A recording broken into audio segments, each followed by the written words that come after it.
Hi everybody, it's Ayrton from Westside Wines and Spirits with Class 5 of our Wine School series.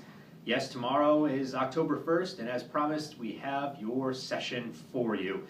Today's session is talking about Pinot Noir, a passion for Pinot Noir, and as the temperatures start to cool off, as we roll into October, Pinot Noir is one of those wines that just can go with a whole variety of fall flavors.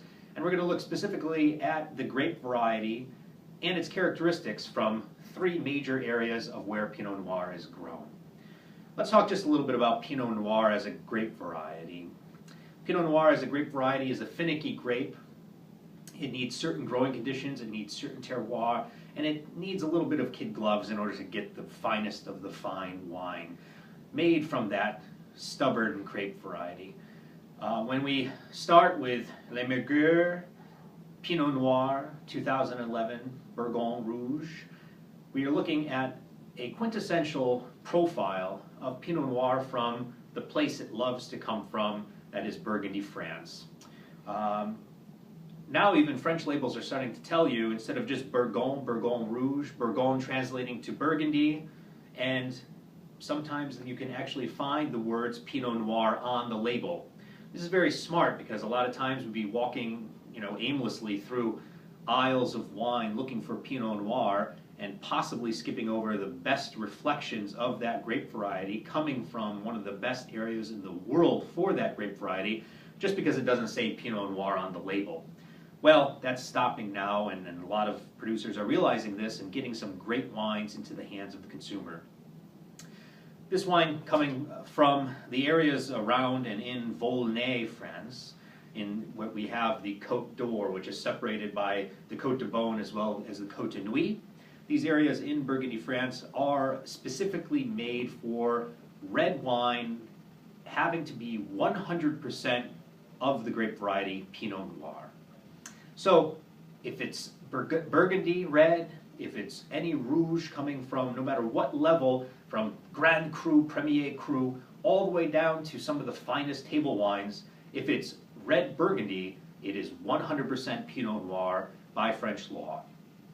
Well, let's say, why does Pinot Noir love this area so much? Well, when we think of this place geographically, and we draw a latitude line straight from this area over, we're talking almost at the latitude point of Nova Scotia and that far north. If we're far south, if you look at the Mediterranean coast of France and the city of Avignon, if you draw a latitude line over, you run right in between the borders of Connecticut to Massachusetts. So we're talking a higher latitude, which is getting some high lofty fruit and cooler climatic temperatures. Characteristically, the Pinot Noir has wonderful fruit, light, delicate flavors, that of cherry, but mulled spices. And that's why I think it works so well with fall flavors, because you get this cornucopia of fall mulled spices within a glass of Pinot Noir, whether it's clove, yes, or cinnamon, maybe even some herbal notes and some fungal notes of truffle and such could be lovely with a fall meal. When you read the blog that comes below this video, you'll find the descriptors for each of these wines with a little bit about them. And then an article on Pinot Noir, falling in love with Pinot Noir again, I wrote for West Hartford Magazine a few years back. So hopefully you enjoyed that, and that might tie up any loose ends you have from the video portion of this class. French Pinot Noir, it's an old tradition and the birthplace of the grape variety. The Pinot grape variety is a vast variety. We know Pinot Noir, we know Pinot Grigio, we know Pinot Gris. These grapes are all related. Pinot Noir and Chardonnay are even related as cousins. And it might surprise some of you to know that Pinot Gris in France, known as Pinot Grigio in Italy, is actually a mutation of the grape variety Pinot Noir. The Pinot family is a vast one, and the family tree is vast as the grape variety is planted in the world. And the mutation aspect of this grape variety is very interesting. Even within rows of this grape variety that, as far as I can see, you might have Pinot Noir, Pinot Noir, Pinot Noir, all of a sudden you run into some red grapes, and that was a simple mutation of this variety, taking something from nature and converting its sources. Well, France, yes, is probably one of the best reflections of a type of Pinot Noir and style of Pinot Noir that you can get nowhere else in the world, and that's a beautiful thing, and that's wonderful with food flavors. I want to say we're going to shift gears immediately and go to California. We're going to look at California, and we're looking at a producer that is no stranger to Pinot Noir, and that is Byron Kasugi. Now, some of you that shop at Westside Wines might know that we're big fans of Byron Kasugi wines, whether it's the wines he makes in Sonoma, California, or the ones he's overseeing in Chile at Kingston Family Vineyards. But here we're looking at the Shop Pinot Noir 2011 by Byron Kasugi. And the thing, if Kasugi's name does not resonate any remembrance of Pinot Noir for you, the word Saintsbury might. And Byron Kasugi spent 15 years of his life as head winemaker for Saintsbury, and pretty synonymous with Saintsbury, I think the next word you say is Pinot Noir. So Byron Kasugi, Saintsbury, 15 years, learning and loving Pinot Noir, and decides then after to start his own label, a very modest label. And really it's the reflection of Pinot Noir. This is not a mirror of Byron Kasugi's personality, this is a mirror of the passion for Pinot Noir. And that is a love that he's had, and it's not an easy road. And there are many speed bumps in that road, and the learning process is unbelievable. Vintage in, vintage out, throws curveballs, but Byron's style is, yes, California style, but there's an air of restraint. There is a look at the Pinot Noir grape as the delicate model it is, and wants to make sure he's showing off all those curvy nuances that the grape variety can offer. And what's better than that? So, Byron Kasugi, the Shop Pinot Noir, we're in Caneros, and so you have this wonderful, you don't have super extraction of fruit, you don't have this over-the-top reduction and through maceration of the skins. You have, again, a modest, a very elegant, brilliant style of Pinot Noir that is this gap from, not only the seasonal gap from summer to fall, but this gap from white wine to red wine transition. The palate, the feel almost is that of its cousin Chardonnay, but then without the chill and much more acidity, with the tannins and acid that come together to create this wonderful marriage in the mouth, just begging for another bite of your favorite fall dish.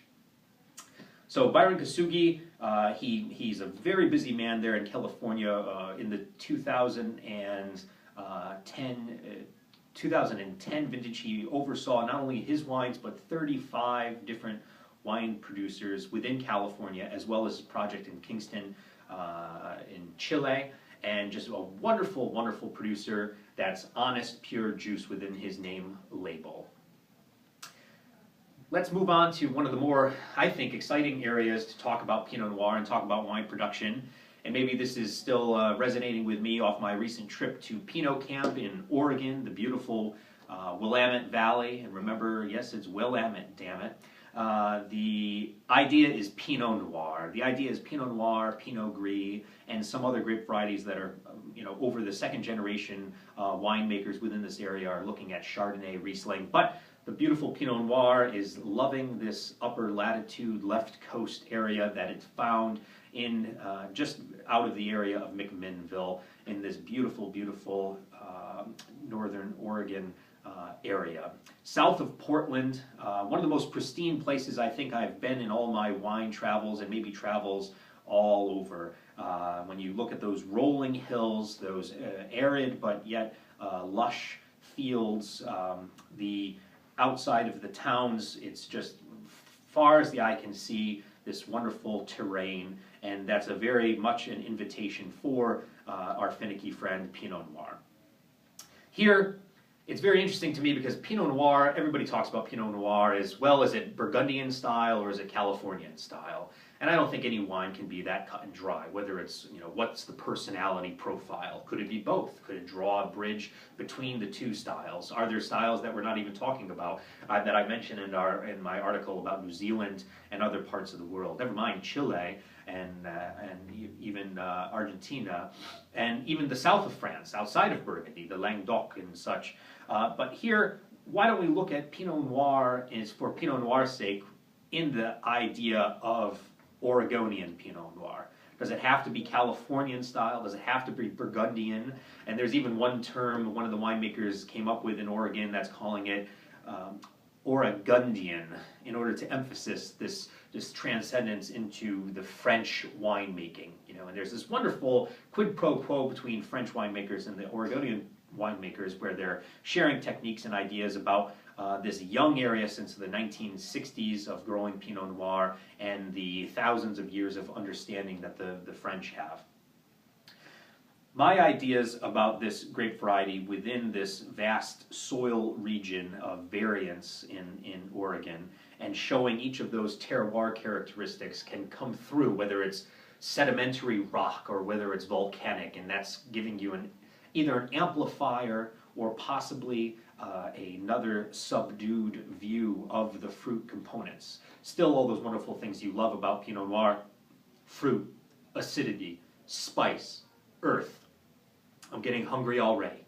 But before we ever even talk about the food, talking about Pinot Noir from Oregon, the Willamette Valley, I felt a true connection to not necessarily any part of California, not necessarily any part of Burgundy, but to that of the northwest of Italy and Piedmont. So, and I mentioned to a lot of winemakers, I feel these wines are more Piedmontese than Californian or French. Piedmontese talking about not Pinot Noir in a Piedmontese sense, but Nebbiolo.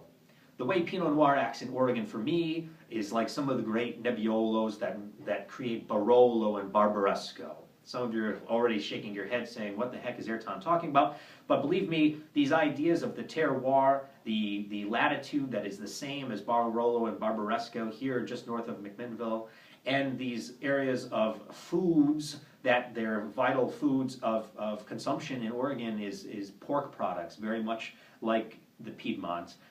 Chestnuts hazelnuts are widely planted here, and this is a Piedmontese nut as well, farming. And you have truffles in this area. You have truffles that actually grow from the underbrush of pine trees just naturally, and you actually can rake these up in Oregon. Yes, you don't need a dog or a pig to help hunt. You just need a rake and a little bit of elbow grease to get some great white truffles.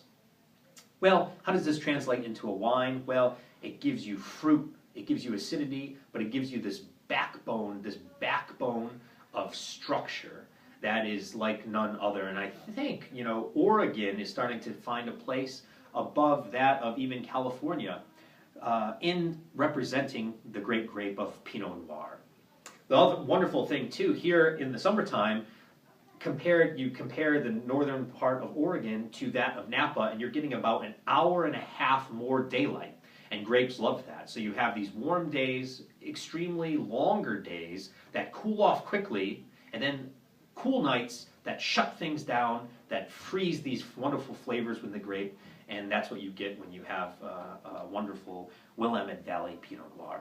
Here, North Valley, a label created by Tony Soter, a very ingenious and industrious wine fellow coming from the School of California, here planted in the beautiful northern Oregon with his Soter vineyards, and his Mineral Springs Ranch is a place you can just short of paradise. And here North Valley is a larger view of the Willamette Valley and the grouping of these wines. So we look at those three quintessential areas for Pinot Noir. We have France, we have California, we have Oregon. And I think there's a bridge, this connection of a passion. And that's what the story is with Pinot Noir: a passion for a wine, a passion for people, and a passion for a production of a grape variety that is one of the most beautiful representations of red wine one can experience.